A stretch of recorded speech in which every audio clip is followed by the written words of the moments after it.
Hello, welcome to TJ13's Bahrain Grand Prix preview show. This was supposed to be about how Mclaren are going to get on, but predictably enough we got somewhat waylaid, ended up talking about McLaren, Kimi Raikkonen, Valtteri Bottas and midfield teams, Bahrain's weather forecast and human rights abuses. In Bahrain, I'm expecting McLaren to be the 7th fastest team. In Bahrain, I'm expecting McLaren not to destroy 3 engines this year, like they did at the Sakir circuit in 2017. I will be interested to see how well McLaren actually do.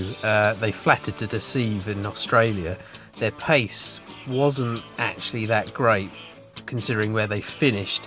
This is a more representative circuit in Bahrain. I'll be surprised, in fact, if they can break into the top 10 during qualifying. So for me, leading up to the Bahrain Formula 1 Grand Prix, I'd actually just want to see how the midfield battle pans out. The likes of McLaren, the likes of Williams, Renault, Force India, and maybe even to a lesser extent, Toro Rosso. I want to see what the real pecking order there is. Australia was a sort of weird once-off sort of street circuit almost, but Bahrain a lot more traditional. So I want to see what that pecking order really is. Do McLaren really have a proper reason to be optimistic, or are they just flattering to deceive? And how will the Williams boys go, the youngsters Sirotkin and Stroll? I'm keen to see what happens there. I'm expecting some deja vu about this year's Bahrain Grand Prix. As was the case last year, Mercedes should dominate qualifying, but also, as was the case last year, Ferrari looked better on race pace, so it's all about whether Vettel can pass Hamilton.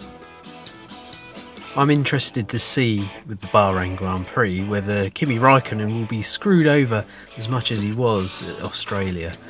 They pitted him so early, he had absolutely no chance of keeping the lead over Vettel. So will he, who traditionally does well in Bahrain, be allowed to?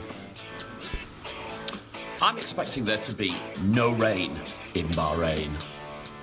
What? Desert? I'll be interested to see whether the Bahrain Grand Prix produces a good race, because in the past the circuit has actually produced some great racing. Surprising really when it's a Tilkedrone, and traditionally races have been quite boring, but I think the day-night feature of that particular Grand Prix, the fact that the temperatures go down so rapidly during the race, we might be in for a treat.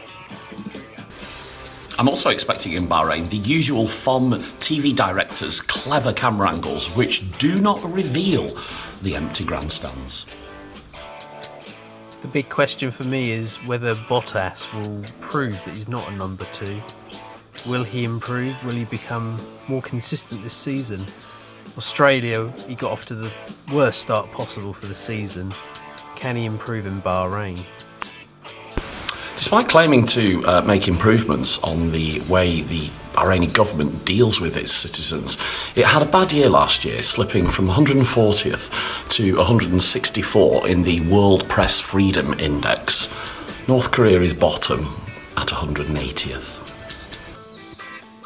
Okay, we'll see you on Sunday after the race when we'll have our drivers of the day and quite possibly one or two other random thoughts as well.